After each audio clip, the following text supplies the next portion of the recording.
जी नमस्कार।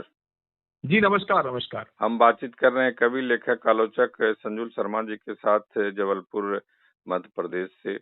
ये हम लोग जी, आलोचना में देखते आए हैं कि एक हिंदी आलोचना जो है मूल रूप से पुरुषवादी आलोचना का केंद्र है और उसमें महिला आलोचकों के लिए उस रूप में कोई जगह नहीं है। और हम लोग देखते हैं कि निर्मला जैन जो उन्होंने काफी कुछ लिखा, काफी कुछ उनकी आलोचना की पुस्तकें हैं। लेकिन जी, इस हाँ, पुरुष हमें वर्चस्ववादी जो केंद्र रहा आलोचना का, उसमें कभी वो कोटेबल उस रूप में नहीं रहे जिस रूप में मैनेजर पांडे ने कहा, रामविलास शर्मा ने कहा, शुक्लजीत जी और हजारी प्रसाद द्विवेदी तो खैर वो सब बहुत अगली पंक्ति के, अग्रिम पंक्ति के हैं। तो इतने तक भी वो मैनेजर पांडे और तमाम आलोचकों तक भी वो नहीं आ पाई और कभी वो कोटेबल नहीं हो पाई। क्या आपको लगता है कि हिंदी आलोचना में महिलाओं के लिए कोई जगह भविष्य में भी नहीं है? चूंकि वो लंबे समय तक, लगभग 94 साल की होकर के उनका निधन हुआ, काफी कुछ उन्होंने लिखा, बहुत अनुवाद भी किया, लेकिन निर्मला जैन को वो जगह नहीं मिली। क्यों नहीं मिली? अगर कुछ आप बताना चाहें तो बताएं जी। देखिए, निर्मला जैन बहुत बड़ी आलोचक हैं हिंदी की और प्रगतिवादी चेतना और क्या प्रगतिशील साहित्य से जुड़ी हुई हैं।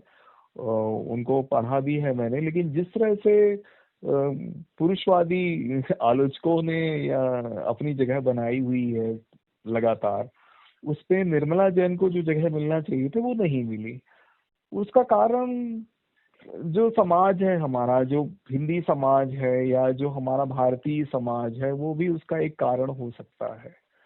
उसके कारण ये भी है कि पुरुषवादी सत्ताओं की किताबें जिस तरह से परिवर्तित होती रही, लिखी जाती रही, या हम कविता के क्षेत्र में भी देखें, कविताओं के क्षेत्र में भी देखें तो महादेवी वर्मा को हम पाते हैं एक छायावादी कवित्री के रूप में। और उन्होंने भी बहुत अच्छा लिखा। संस्मरण की बात करें या रेखा चित्र की बात करें तो उन्होंने भी बहुत सारे कवियों के बारे में पथ के साथी में और अपनी संसमात्मक जो लेख लिखे या जो भी बातें कही है उन्होंने सुभद्रा कुमारी चांद के बारे में। और बहुत लोग हुए, ऐसा नहीं है कि नहीं हुए, लेकिन आलोचकों की दृष्टि से देखें, केवल आलोचकों की दृष्टि से देखें तो मेरे ख्याल से कोई आलोचक की भूमिका में या रचनाकार की भूमिका में तो दिखाई पड़ता है, लेकिन आलोचकों की भूमिका में किसी ने अपना स्थान तय नहीं किया जैसा कि निर्मला जैन ने किया। और निर्मला जैन उतनी ज्यादा प्रचारित और प्रसारित नहीं हुई जितने कि हिंदी के आलोचक प्रचारित प्रसारित हुए, जो विवादों में भी रहे, जिन पर अपन बहुत सारी चर्चा भी कर चुके हैं। तो ये एक बड़ी विडंबना तो है हिंदी साहित्य क्यों की। ऐसा होता है, क्यों ऐसा हुआ, यह एक आम सवाल है जी। आप क्यों ऐसा मानते हैं कि क्यों ऐसा होता है? उसके दो कारण हैं। एक कारण तो ये है कि आज भी विश्वविद्यालयों में या महाविद्यालयों में जिस तरह का पुरुष सत्तावादी मानसिकता जमी पड़ी है, मैं उस पे सवाल उठा रहा हूँ। और वो मानसिकता इस तरह से जमी पड़ी है कि उसका दबाव भी है। एक एक कारण तो यह। दूसरा कारण यह भी है कि जो जो भी वर्ग पढ़ा लिखा आ रहा है महिलाओं में, या जिस तरह के लोग आ रहे हैं, वो उन्होंने अपनी चेतना का उस तरह से विकास नहीं किया है जैसा कि किया जाना चाहिए। ये भी है, कहीं ना कहीं वो प्रारंभिक रूढ़ियों से गटी पड़ी है। हाँ, ये बात जरूर है कि निर्मला जैन उन रूढ़ियों को तोड़कर आगे बढ़ी, लेखक रचनाकार बनता है, तो उनकी संख्या उतनी ज्यादा नहीं हो पाई, है ना। तो ये कारण तो है। उसका कारण ये भी है कि उसमें सामने वो उस रूप में सामने नहीं आ पाई। पारिवारिक जो झंझटे हैं, झगड़े हैं या जो भी चीजें हैं, उसमें आलोचक उतने तन्मयता से लिखने वाले नहीं आ पाए जैसे कि आना चाहिए आलोचकों को।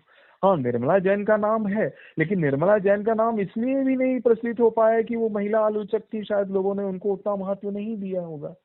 लेकिन नाम तो है, महत्व नहीं दिया होगा। जितने भी हम कार्यक्रमों में यहाँ भी देखते हैं तो दो तीन आलोचक ही सुनाई पड़ते हैं या दिखाई पड़ते हैं। तो ये भारतीयता की बड़ी विडंबना और क्या कहते हैं, ये संकुचितपन है जिसके कारण ये सारी प्रवृत्तियां हमें दिखाई पड़ती हैं। अब इसके क्या कारण है, ये तो आप सामाजिक कारण तो मुझे साफ रूप में दिखाई पड़ते हैं, लेकिन कोई ऐसा व्यक्ति तो है नहीं कि निर्मला जैन को पीछे ढकेले या निर्मला जैन को पीछे ले जाए। निर्मला जैन एक बड़ी आलोचक रही, ये बात जरूर है कि उनकी आलोचना पर जिस तरह से रामविलास शर्मा की आलोचना पर चर्चा हुई या फिर यही तो नामवर सिंह सवाल की है कि आलोचना पर विश्वनाथ चर्चा हुई। त्रिपाठी जी से जब सवाल किए गए तो उन्होंने हाँ कहा कि अब क्यों हुआ, कैसे हुआ। नामवर जी ने जब नहीं लिखा, नामवर सिंह जी ने नहीं लिखा, या फिर मैनेजर पांडे में नहीं लिखा, या फिर खुद विश्वनाथ त्रिपाठी ने नहीं लिखा, तो क्यों नहीं लिखा? यह सवाल नहीं है कि जहां विश्वनाथ नहीं, त्रिपाठी पर बिल्कुल नामवर सवाल जी है, लिखते हैं, क्यों नहीं विश्व लिखा, क्यों नहीं नामवर जी लिखा। विश्वनाथ त्रिपाठी पर लिखते हैं, मैनेजर पांडे पर तमाम लोग लिखते हैं, लेकिन उसमें जो है वो निर्मला जैन छूट जाती हैं, पीछे छूट जाती हैं। नहीं तो क्यों नहीं लिखा? या उनकी आलोचना उनके बराबर की नहीं थी, या वो उनसे मुकाबला नहीं कर सकते थे, या कहीं हमारे आलोचकों में ही एक कुंठा रही होगी। ये भी हो सकती है, पुरुषवादी कुंठा भी होती है। तो पुरुषवादी कुंठा के शिकार भी रहे होंगे बड़े से बड़े आलोचक। ये भी एक कारण हो सकता है। मैं बहुत बड़ी बात कह रहा हूँ।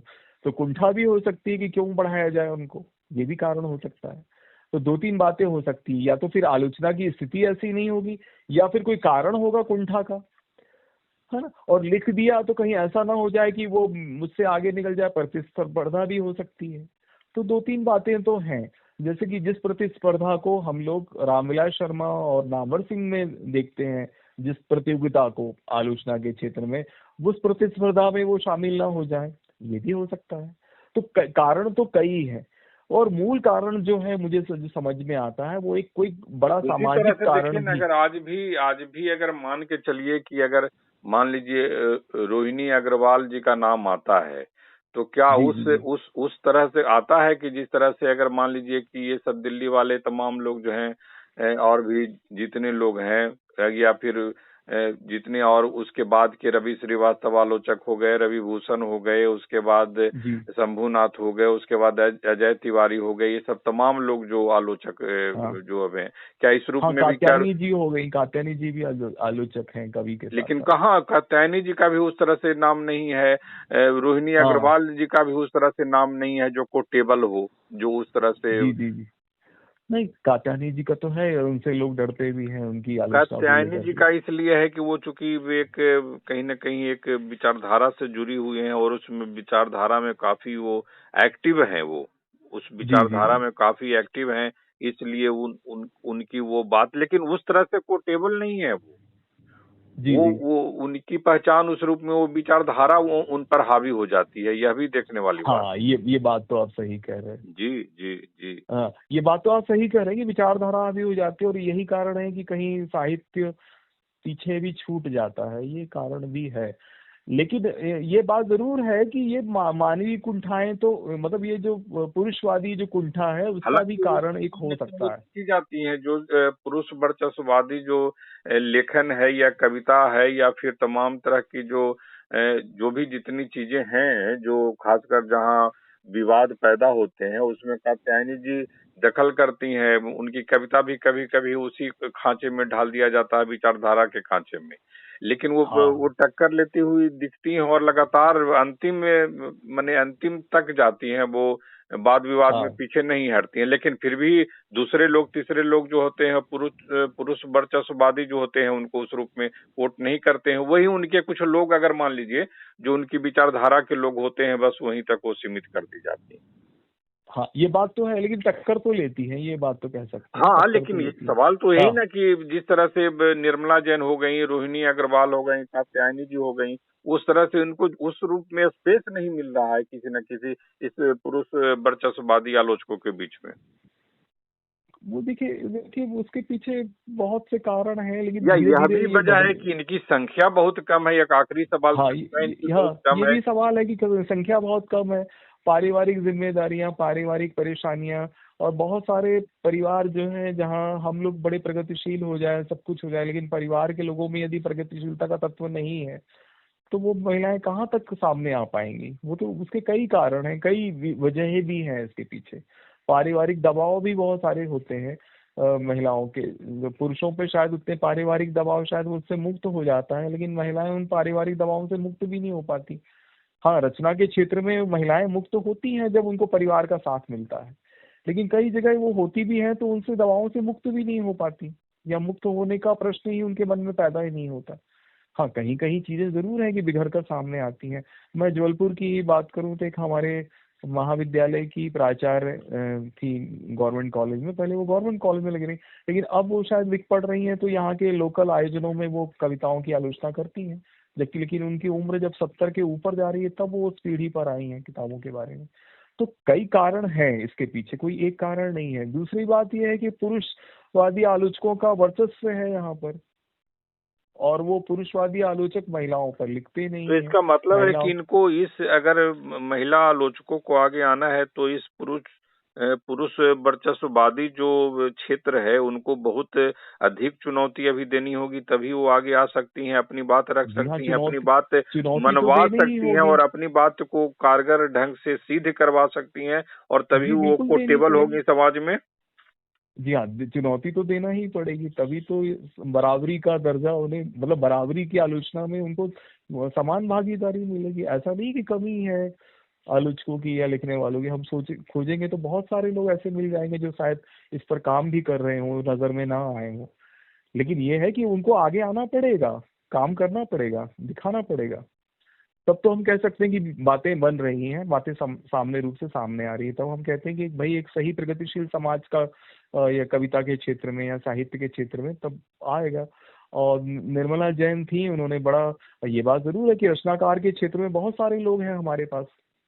हिंदी कविता में क्षेत्र में देखें या कहानियों के क्षेत्र में देखें तो नहीं, रचनाकार के अब क्षेत्र में महिला। निर्मला जैन के लिए एक बहुत अच्छा मौका था कि जिस तरह से वो दिल्ली के केंद्र में थी, वो जी चुनौती दे थी वो, लेकिन वो कहीं न कहीं वो अपने लेखन में सिमट के रह गई, और जो फैलाव और जो प्रकाश और जो रोशनी थी वो सब दूसरे लोग लूट के लेके चले गए और वही छा गए। नहीं, देखिए मैं एक बात, एक कारण ये भी है, मैंने ये जाना है अपने ढंग से कि विश्वविद्यालय की जो राजनीति है, विश्वविद्यालय महाविद्यालयों की जो राजनीति है, उसका भी एक कारण हो सकता है कि उसके परिदृश्य से आदमी बाहर नहीं आ पाया। हम ये जरूर कह सकते हैं कि रामविलास शर्मा, विश्वनाथ त्रिपाठी और नामवर सिंह ये विश्वविद्यालय की परिधि से बाहर निकल गए। शायद इसी निर्मला जैन शायद उस विश्वविद्यालय की परिधि से उतनी ज्यादा बाहर नहीं निकल पाई जितना उनको निकलना चाहिए था। भाई मुझे तो याद है कि रामविलास शर्मा ने भले ही यात्रा ना की हो, लेकिन गाहें बगाहें उनके लेख, उनकी किताबें लगातार प्रकाश में आती रही, वो लिखते रहे अचानक। नामवर सिंह की हम बात करें तो नामवर सिंह लगातार यहाँ वहाँ अपने व्याख्यान देते रहे, आते जाते रहे, लोगों से मिलते रहे। ये कारण या ये भी रहा होगा उनके। मैनेजर पांडे भी। मैनेजर पांडे भी काफी व्याख्यान देते रहे, विश्वनाथ त्रिपाठी भी काफी व्याख्यान देते रहे। लेकिन जहां तक निर्मला जैन की बात है तो मुझे नहीं लगता कि उन्होंने शायद, मेरा हो सकता है मेरे को ज्यादा ज्ञान ना हो, उन्होंने इतनी यात्राएं की हो, इस तरह का व्याख्यान दिया हो या इस तरह की और किताबें लिखी हो जो प्रकाश में आई हो। ये कारण भी हो सकता है। और मैं निर्मला जैन की बात नहीं कर रहा, बहुत सारे ऐसे लोग होंगे जिन्होंने अपने आप को प्रकाश में ना लाया हो। निर्मला जैन न का इनसे तीन मुकाबला, महिला आलोचक में तो एक निर्मला जैन, एक रोहिणी अग्रवाल, एक रोहिणी कात्यायनी अग्रवाल, जी हाँ। का आपने जो हाँ बताया, ये तीन हाँ, नाम तो। कात्यायनी जी का नाम है और कुछ लोग और सामने आ रहे हैं। जैसे कि एक लिखती हैं काफी, क्या नाम है उनका, तो शायद वही इनसे ही मिलती जुलती हैं, कात्यायनी जी से ही, जो काफी कटु और काफी तीखा लिखती हैं। कोई दक्षिण भारतीय महिला है शायद, मैं कविता नाम उनका कृष्ण भूल, पल्लवी। कहाँ कृष्णा, कविता कृष्ण पल्लवी, जो बहुत तीखा लिखती हैं। और एक और है कृत्या पत्रिका निकलती है केरल से, वो भी काफी लिखती हैं। क्या नाम है उनका, नाम मैं भूल रहा हूँ। कृत्या करके, जो केरल से, यानी त्रिवेंद्रम से शायद कोई पत्रिका निकलती है। तो हम लोग आगे कृत्या भी करके, संवाद करेंगे। वे निर्मला जी जैन जी जी, निर्मला को जैन को दो शब्द विनम्र कहने के श्रद्धांजलि। बहाने, याद करने के बहाने, जी चूंकि जी उनके जी। योगदान तो काफी, उन्होंने और काफी आश्चर्य की कुछ बात लिखा। यह है कि आपने कुछ ही दिन पहले विनोद कुमार शुक्ल को लेकर उनसे बातचीत की थी, तो जी शायद मेरे ख्याल से अंतिम बातचीत थी लहक के द्वारा। जी, अंतिम बातचीत और थी उन, वो। हाँ, ये और अच्छी उसमें बात भी है वो कि आप अपनी राय बेबाकी से रखती हुई पाई गई। और बेबाकी से राय रखी उन्होंने, उन्होंने कोई नहीं अपना कोई वो नहीं बताया, बिल्कुल बेबाकी से रख रही। इसलिए उनको भैया उनके प्रति मेरी विनम्र संवेदनाएं हैं। और उनका जो साहित्य और प्रकाश में, लायक परिवार की तरफ से परिवार उनके परिवार को, जैन परिवार को इस दुख को सहने की शक्ति दी, क्योंकि उन्होंने एक पूरी लंबी उम्र गुजारी और एक लंबी उम्र के बाद वो गई। और लहक की तरफ से और मेरे तरफ से भी विनम्र श्रद्धांजलि। जी जी नमस्कार, नमस्कार। जी, नमस्कार।